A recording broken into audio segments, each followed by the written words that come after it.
Record. Hello, Betsy. Hello, Steve. I said hi to Fred already. We will kick this baby off in approximately 45 seconds. Maybe not even. It's 2:59.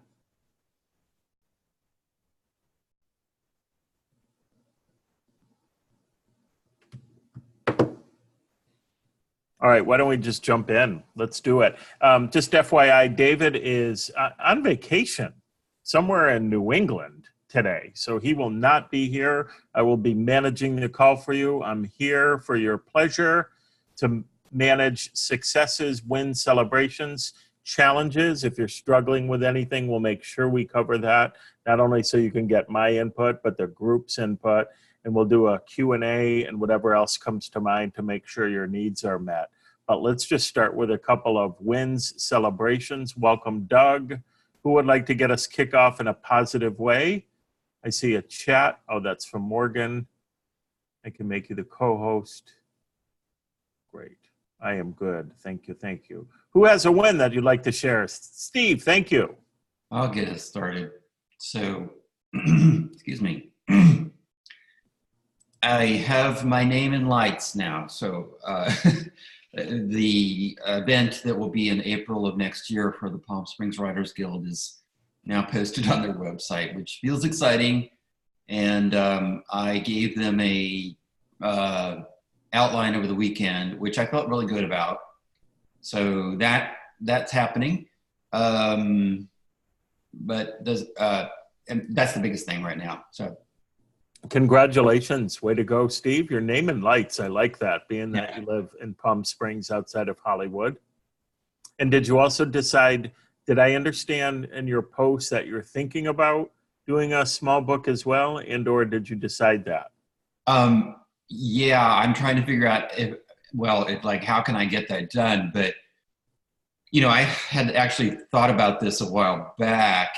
It would be fairly easy to take the concept of the book idea to my speaking theme and have a short book that, you know, I think could, you know, something simple and direct and easy for people to digest, I think is what I'm thinking.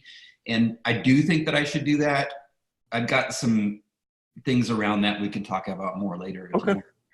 Okay, so you have not yet decided for sure, is that correct? Yeah. Or you did decide. Okay. Go ahead, Alfred. You raise your hand? I was going to say I self-publish for myself and for other speakers, and if at any point you want to have a one-on-one and, you know, for me to share what I know, reach out. More than happy to tell you what I've learned.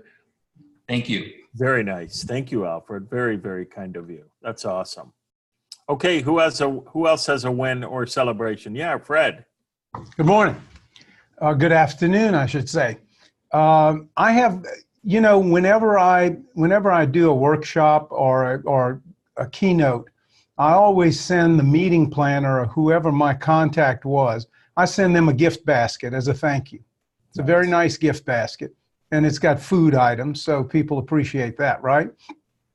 A year and a half ago, excuse me, in fact, it was just about 18 months ago to the day, I delivered a 3-hour workshop in New Orleans, did the same thing, sent the packet, and have had one follow-up conversation with the meeting planner since then, about 6 months ago.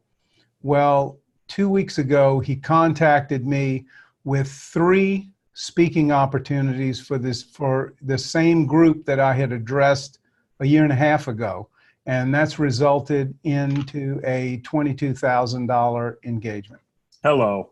So, yeah. Hello. Nice. I mean, it pays to stay in touch. Give them something that they'll remember you by. So I was going to say, Fred, tie it back to what you said in the beginning. Is that what you attribute to that win? Is that gift basket, staying in touch, showing your appreciation? Yes, I think that's critical because, I mean, this guy is a meeting planner, so he's doing a lot of meetings, and he works for a very sizable company. And while there hasn't been a flood of any business from that company, this is the first re-engagement I've had with him, and I would definitely attribute that to the fact that I have maintained a level of contact with him, and left him with a favorable impression. Yeah. And just the little something, like you said, people like food, people like gift baskets. These are simple things that when we hear it, we say, yeah, of course.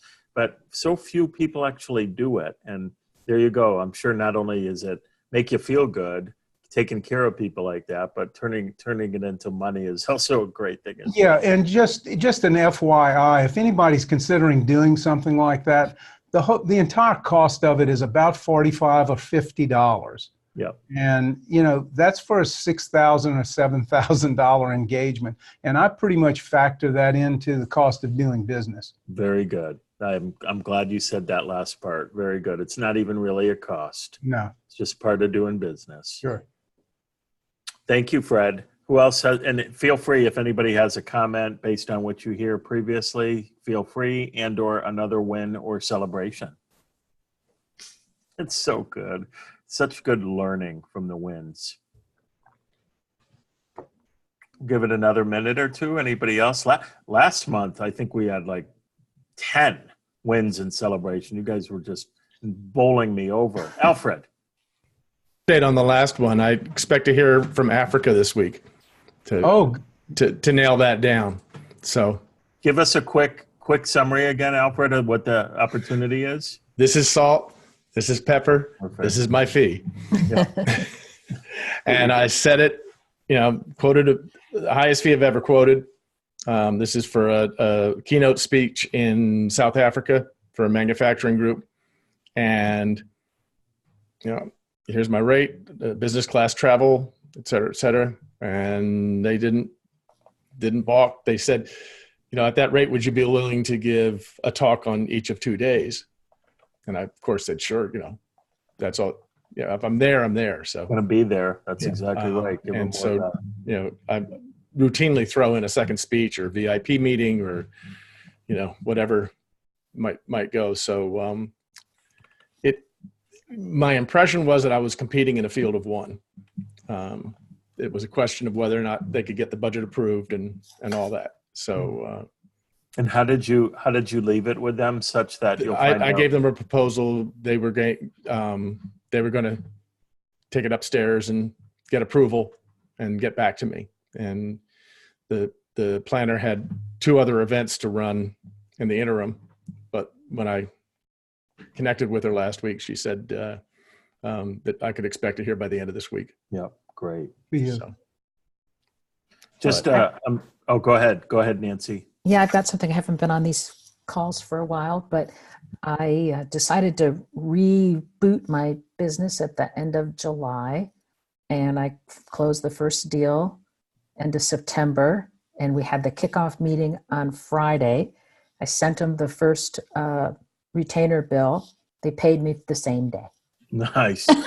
Don't you love getting paid so properly? that was really, really great. And then the second thing is I was in the high performance webinar course, and my deck is done, and the webinars are scheduled, and now we're going to start the outreach. So I feel like I'm off and running. Way to go, After Nancy. being stalled for quite some time. That's awesome. So that's my big. So would you do me a favor and post that your deck is done for David? I'm sure he'll love to hear that. well, he reviewed it last week. Oh, and he did. Okay, and good. he gave me a few minor changes, so I'll let him know that it's done. That's awesome. That's great. So Yeah. What I think you started your little check-in with something about you decided to reboot. What did that mean? what happened is, so I've been trying to get some things going as a side hustle. Well, I had a full-time job and it just wasn't going anywhere. Well, then the universe intervened and I was laid off. So therefore, it's like, okay, now I got to really make some things happen. And I didn't really have the right clarity about kind of what road I wanted to run down for quite some time. And, everything sort of came together for me in July, the direction to head in. And then once I made that decision, boy, everything just seemed like it all just opened up. Yeah, amazing. The universe reinforcing your commitment. I stopped dithering. Yeah, no doubt. One of my favorite phrases is when you get right, the world gets right. And you got right? Definitely. That's awesome. Congratulations. Definitely. Thanks. Let me just quickly announce for those of you that have just arrived, you see David's picture on your screen. That's Morgan. She's here. David is not. He's on vacation this week, traveling with his wife in New England. So just want to let you know why David's little picture there, but you can't hear his voice. I think I heard something. Who was that? Okay. Who else has a win or celebration before we move on to challenges? Thank you, Rob Biesenbach. And then we'll hit you, Dana. This is the first alumni call I've joined, but I'm glad to be here. Right now I'm in like program development and proposal getting out frenzy. But one of the things I'm working on, will be the last one I hope for the year, is a program. It was after I'd finished up with the regular SPF formula, and it went exactly as it's supposed to. Ooh. Monday, I get a contact from somebody who I knew back in Chicago years ago. She said, I hear you do this kind of presentation training. We talked on the phone on Tuesday. On Wednesday, I sent her a 2-page proposal. Usually I would say, well, here's a menu of stuff. Let's talk again. I just sent her a 2-page proposal, real hard hitting. On Thursday, she said yes. On Friday, we had a signed contract. And so doing 2 days of full day presentation training workshops for the senior leaders of this company in DC. Way to go. Yeah. Did you deliver it already, or did it just November. That'll be my last one for the year, I think. So Way to go, Rob. How I'm much? putting together, What was the revenue for it? $25,000. Hello. Well done. That's awesome. Don't you love when they just click like that? It's just the way it's supposed to be, right? Amazing.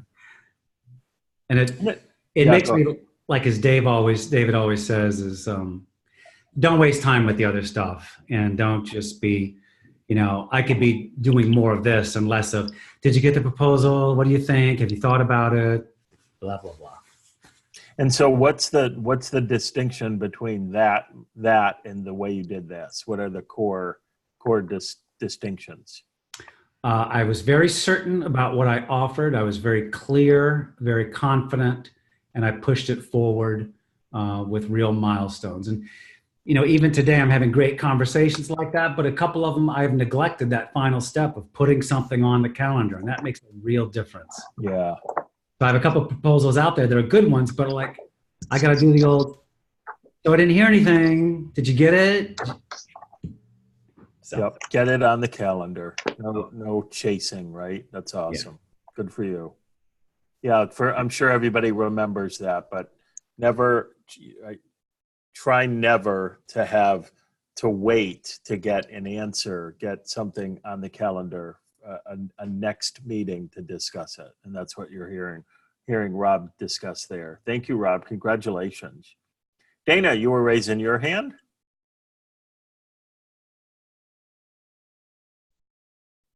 I think you're on mute, Dana, or something. Is that better? There you go. Yep. I have like 3 mute buttons. I have scheduled my first talk for next Wednesday with a women's engineering group at a technical college here in Chicago. So I'm really excited about that, and just putting things together to get ready for that talk, kind of focusing there right now. I've also started a Facebook group that talks about the different things, career-oriented trajectories and that kind of thing, and getting some traction there. So that's exciting, kind of like the first step to building an online course. Very good. Congratulations. Thanks. When's the talk? Next Wednesday. Yeah. I can kind of see it in your face. You kind of have that cheeky little cat who ate the canary look going, like boom, you're vibrating at a high level. I can see it. That's awesome. Awesome. I like that. Yeah, thank you. You're welcome. Sarah. Michael. Sarah. So I have two wins. Oh, we can only hear one. Thank you. Oh, one. Okay. Just one. Just kidding. So I was invited earlier in the summer to speak at the Women's Economic Forum in London.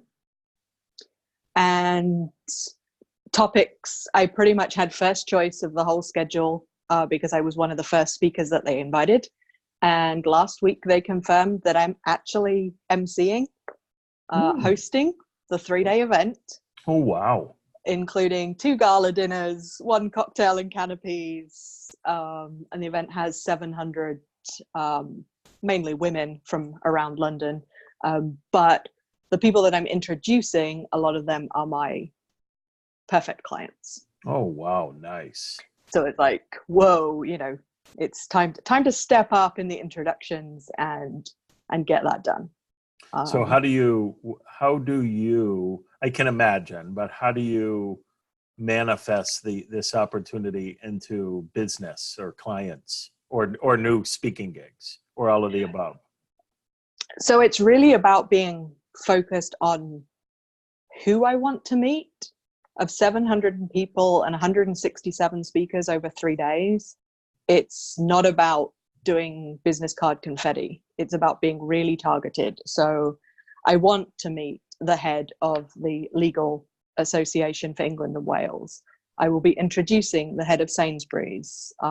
There's very specific people that I will make sure I do not leave the event until I have spoken to, exchanged contact details, and had the opportunity to say, let's jump on a call next week. So that's the plan. That's awesome. I'm so glad to hear that. It is, I remember, I think it was, a couple, my first NSA conference or 2, and my first coaching conference or 2 way back in the day. And, I was like a deer in the headlights, excited, 1,500, 1,800 people. And it's overwhelming. You meet people and you get cards, like you said, business card confetti. And then the next year or 2, I made a list of the 14 to 18 people that I wanted to make sure I connected with, meditated on why I wanted to meet them, focused on the outcome that I want. And it's a game changer. It completely changes what happens as a result of these conferences. And so I'm sure the folks in this room are pretty savvy, and just a good reminder, because I think sometimes we can get caught up in it, but boy, you got to make that list, you got to work it and be very proactive. So that's terrific. Not just to mention the fact that you're on the stage running the whole event. So that's huge. Yeah. And the other thing was a mutual introduction that, when you and I spoke, the project that I'm setting up, Socks for Forgotten Feet, a long-term contact, we just chatted, but nothing ever came from his company in terms of business. It wasn't a great fit. It would have worked, but it wasn't the best fit. Actually heard me pitch on the project and introduced me to somebody at the World Health Organization. Oh, wow. Who are interested in discussing how to help the project move forward. So nice. When did that come about? That was like about a month ago that we had the initial contact. And so, yeah, it's times in diaries. It's not the quickest process, but, when the biggest humanitarian organization is calling, then, yeah, you reschedule a few things. Yeah, it's kind of a bit of that pleasantly persistent but patient that comes to mind for that. Yeah, way to go. That's awesome, Sarah. Congratulations. Thank you. Any other successes, or let's shift the conversation to, you have a success, one more, if not challenges. Anybody struggling with anything that you might need some help with from myself or the group? Got a lot of good heads here. Yeah, Nancy. So my big challenge is, as I'm getting ready to launch this webinar, my mailing list is sadly out of date. I have a huge, big network on LinkedIn. So just, trying to do get the outreach going. I need to build a list. That's my big challenge. So I've got this great thing I'm ready to offer. Yeah. Now I have to find the people. And so kind of starting from the beginning, when do you plan to launch your webinar? November 13th. Yeah. And how did you pick that date? Because I will be back from traveling. I didn't want to do a webinar and then with the call to action, book a call with me and then be gone, then disappear, be off the grid for a week. And then what Right is after. so you're going to be gone for a week between now and November 13th? Yeah, I'm actually going to be gone for 3 weeks between now and November 13th. So how do you plan to build a list and fill a webinar in a month when you're going to be gone for 3 weeks? Well, the first 2 weeks that I'm gone, I'll be working part of the time. And what is your outcome that you're looking to get from the webinar? I want people to book a strategy call with me. Sorry, let me be more specific. How many people do you want to take the webinar? How many people do I want to take the webinar? That's a good question that I have not thought through. I would be happy if I had just a dozen people in the first one. I'd be happy because it's the first one and I can work the kinks out and not go like, oh my God, there's 100 people here. And what's the fee for the webinar? This initial one, this is, I'm using it as a way to attract business. So there's not a fee for this first webinar. Oh, okay. So it's a free webinar on November 13th. Yes. Goal is to get 12 people there. Yeah. In the webinar, say it again. I just pulled that number out of the air. Okay, because, well, we're making some progress. You can adjust later. See I'd how like we more, do this? But we're like, I don't know. Yeah, well, we're helping you create right now. And then in the webinar, you're going to make an offer for something paid. Is that my understanding? Okay. Yes. And what is the offer? The offer is, well, it's called, the webinar is Crack the Course Creation Code. So the offer is at the end, I've got the different ways of approaching it, whether somebody wants, custom work done by me, or if they want me to coach them to do the work. Those are the two prongs right now. And you're going to offer, and you might have said this, so you're going to offer a complimentary consultation for those that took the webinar? Because to really figure out what their needs are. Got it. And based on what they need, then I'll pitch the right project. Okay, and then you had mentioned there's some noise somewhere. Somebody has some background noise. If you're in an area where there's any noise, just put yourself on mute, please. Thank you.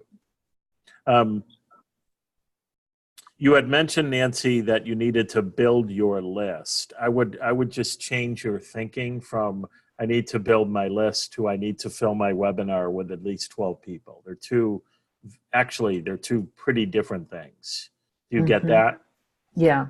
The building a list is more of an ongoing process. Yes, you can and should and need to do that. Right. And if you focus on that step, you don't really have a lot of time. I think there are some ways you can get people into your webinar while you're building your list, but the focus is on getting them into your webinar. Does that make sense? Yeah. I mean, that does make great sense. Okay. So with that being said, how are you going to offer your webinar? First of all, do you have a list at all? Yes, I do have a mailing list. It's old. Oh, so that's it's a place to start. Old. Yeah. And how many people are on it? Around 150, I believe. I have to check. And then I have about 1,800 people I'm connected with on LinkedIn. Got it. Sweet. Okay. Got it. Yeah.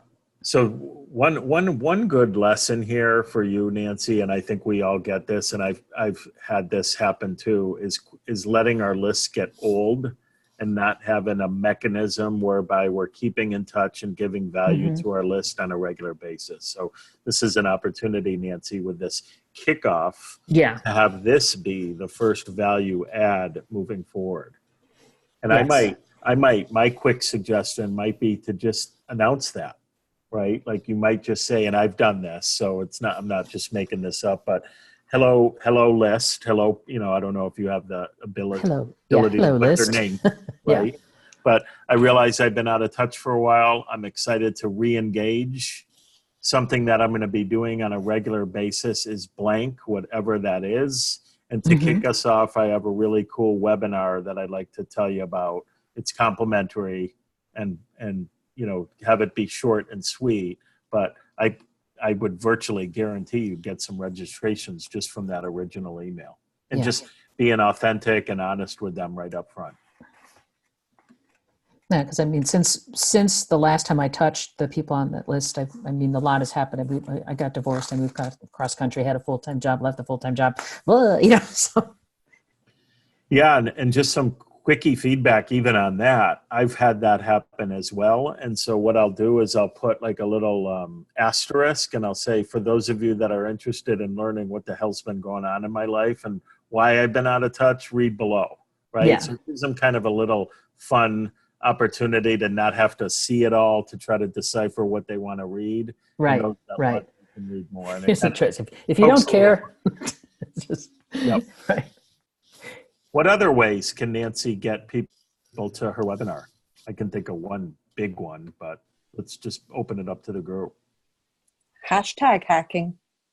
What's that, Sarah? Hashtag hacking. So hashtag hacking is where you find the people that are in your niche that have large followings, and you use their hashtags as well as your own on your posts. It's also like creating a funnel via hashtags. Uh-huh. So I'm in burnout, for instance. So I will start with mental health, and then gradually because that hashtag will get me 2 million people. Mhm. And then I use hashtags that get me shorter and shorter, and eventually I'll have burnout recovery, which is my niche. But in that, and I could be using like 10 hashtags, but I'll also be using hashtags that my competitors use. So their lists will see my posts. And I use hashtags of influencers in the niche as well. So I'm fortunate that Arianna Huffington of HuffPost Yes. wants to eradicate burnout. And so most of my posts on LinkedIn will go out with hashtag Thrive Global, which is her hashtags for getting rid of burnout. So how do you structure the post then? You just make your normal post. It's just your post. And then at the Okay. bottom, you include the hashtags, which are the indicators for LinkedIn as to which lists or which, where they will pull it up if somebody puts in. So for instance, hashtag course creation, hashtag online course, Yeah. your post would get pulled into the general results if somebody searched for hashtag course creation. And you do that on LinkedIn and Twitter? You can do it on LinkedIn, you can do it on Twitter, you can do it on Instagram, and Cool. you can also do it on Facebook, but Facebook, you probably want to limit it to 3 to 5 hashtags. 3 to 5 hashtags on Facebook. Yeah. Cool. There you go. All right. Thank you, I'm Sarah. going to be hashtagging on my plane tonight. There's going to be Flying. hashtagging. One more. Let's hear one more best practice to get some folks to Nancy's webinar. So I would just say, Nancy, it's similar in the same ballpark, but I would reach out to your colleagues and granted there's not, I shouldn't say there's not time, but this is a free one, not an opportunity to set up referral fees or affiliates and that. I would just simply ask those that you're friends with and or colleagues with, whose Okay. target market is similar, to ask them to promote your free webinar. And I find it pretty awesome, the amount of people that will say yes just because you ask them to help you. We often think we've got to have something incredibly complex or professional set up, like these affiliate links, et cetera. But oftentimes if we just ask for help, and Facebook and LinkedIn is a simple way for people to do it without having to send a big email to their list. Okay. Good. Cool beans? Thank you very much, everybody. that'll- Appreciate it. That'll get you started. Any other comments, questions for Nancy, and or another success that you might be, challenge or question that you might want help with? Yeah, Steve. Yeah, I want to go back to what I mentioned earlier, which was, I forgot how I phrased it, but it has to do with the messaging on my theme. I'm getting a little bit of pushback in the "who are you" thing, which is unsettling me. That doesn't mean that I can't still do other, topics just as well, or go back to architecture and talk about that. I've reached out to Modernism Week and gotten in contact with someone there, and they're interested in doing something with me, but it wouldn't be until not this coming season, but the following season. But the distance between me talking about creating a career that you love and what I've done my whole life is still pretty wide. So I'm still, that's kind of bugging me. Does that make sense? Yeah, it does. Yep. This has been your ongoing. Yeah. Makes sense. And I'm smiling just because it's been your bugaboo for a while. So, well, how can is there anything you want to ask me or the group? And it might be helpful to open this up to the group. But do you have a specific question there? And if you need me to paraphrase for the group, I certainly can, because I understand what you're asking. Well, I'll for everyone, what I'll say is that I speak to creative professionals about building careers that they love to do. That's my theme. My background is I've been an architect. I'm an architect. That's all I've done for my whole life. So I'm bending my perspective in order to try to help other people pursue creative careers that they really enjoy.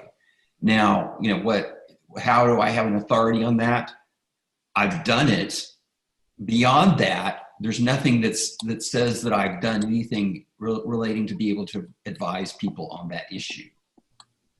Go ahead, Fred.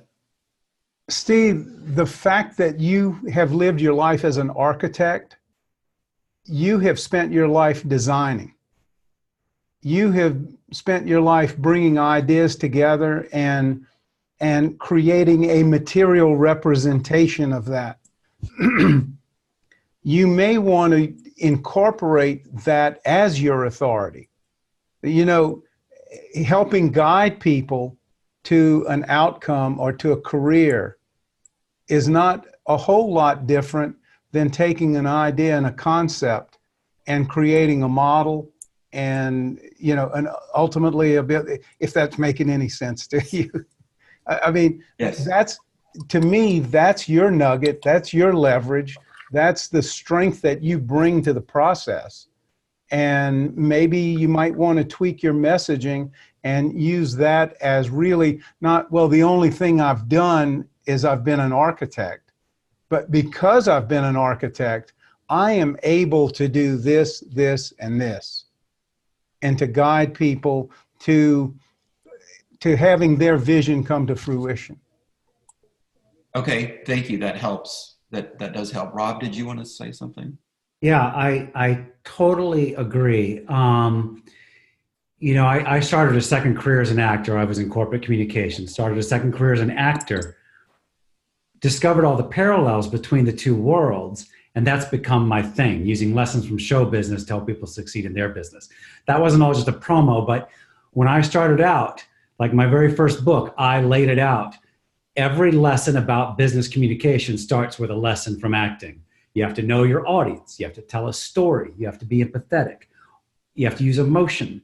So as I've evolved in the last 10 years, I don't make it so hardcore, but I still use that framework.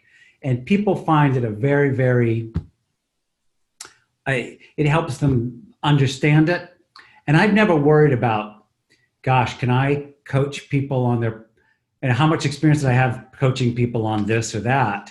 The model appealed to people. And of course, then I brought in all kinds of principles.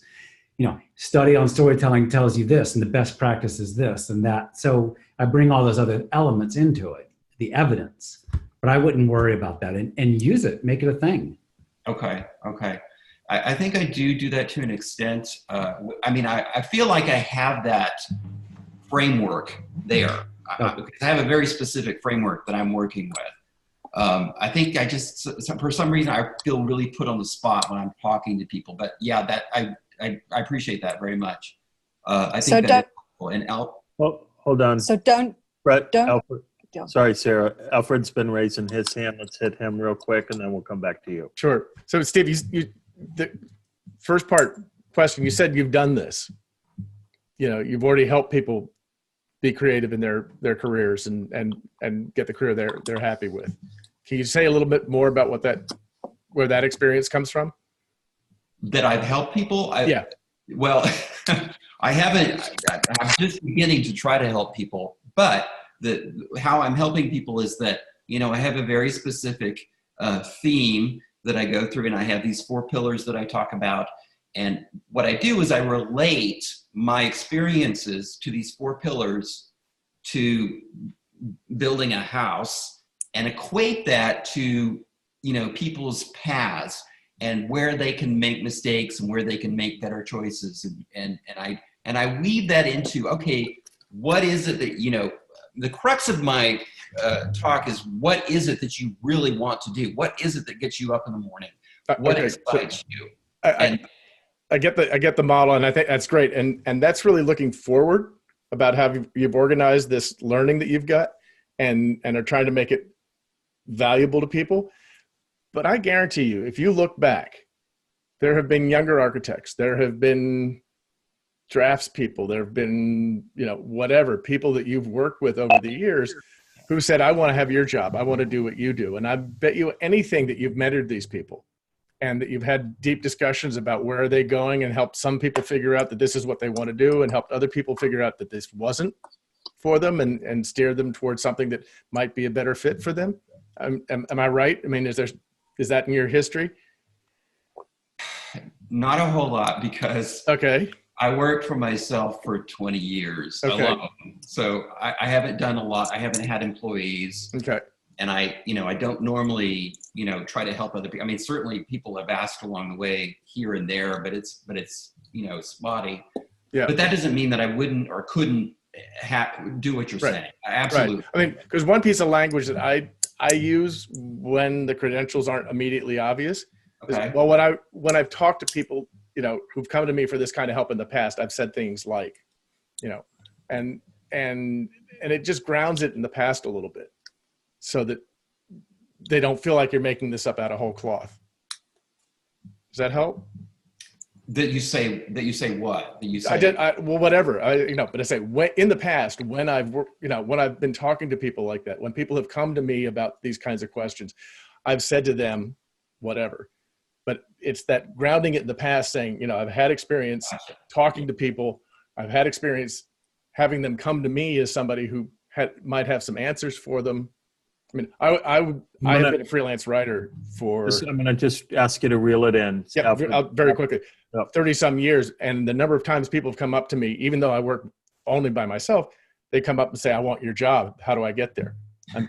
And I imagine you've had a similar experience. Yeah. Very Thank good. you, Alfred. Go ahead, Sarah. Then I'm going to just wrap it up and then we'll move on. Go ahead. Yeah, so for me, because I did the same thing, I left ethics and compliance at a pharma company, and I now talk on burnout. It's not trying to make it such a huge difference between the two topics. You know, you were an expert as an architect and still being able to use that language in actually explaining it to things. You even said it there, you know, you talk about the house, you talk about the pillars. Those are all things that people can actually easily understand. It's not trying, and I think from what you've said, for yourself to make you something different now. It's like you have this amazing foundation as an architect, and it's using that as your superpower to explain career design and passion and whatever to whoever's coming up to you now. Okay, great. This is helpful because clearly other people have the same experience here. So how many groups have pushed back and said, who are you to be speaking on this topic?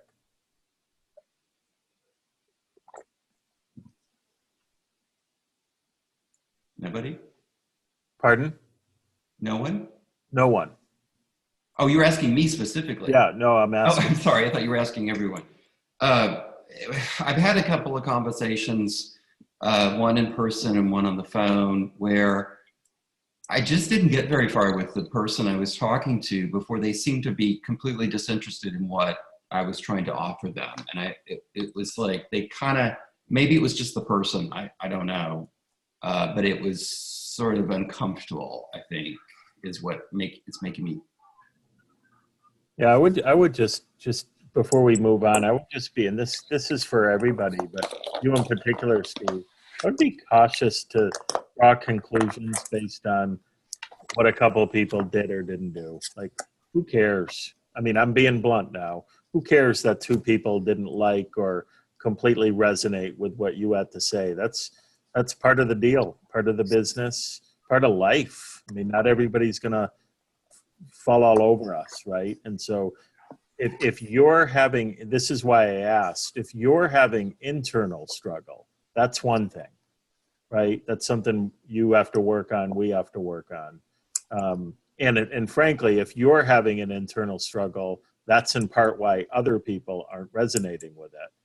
But also just be careful, just because one or two people didn't resonate, don't draw too many more conclusions other than they didn't find it. They didn't care, and that's okay. Yeah. I mean, what you have to offer is awesome. Did you all notice how Steve lit up and his passion grew like tenfold when he was talking to Alf, when he was answering Alfred's question? Did you all see that? You can go back, Steve, and watch the video. I will. That's who you need to connect to when you're talking to these people. You didn't have 1 ounce of doubt when you were talking about what you do. Great. Very good. Thank you. You're welcome. Who's next with a challenge or question? And thank you all, by the way, for helping each other. It's amazing how it all comes together with everybody's input. Any other challenges or questions from the group?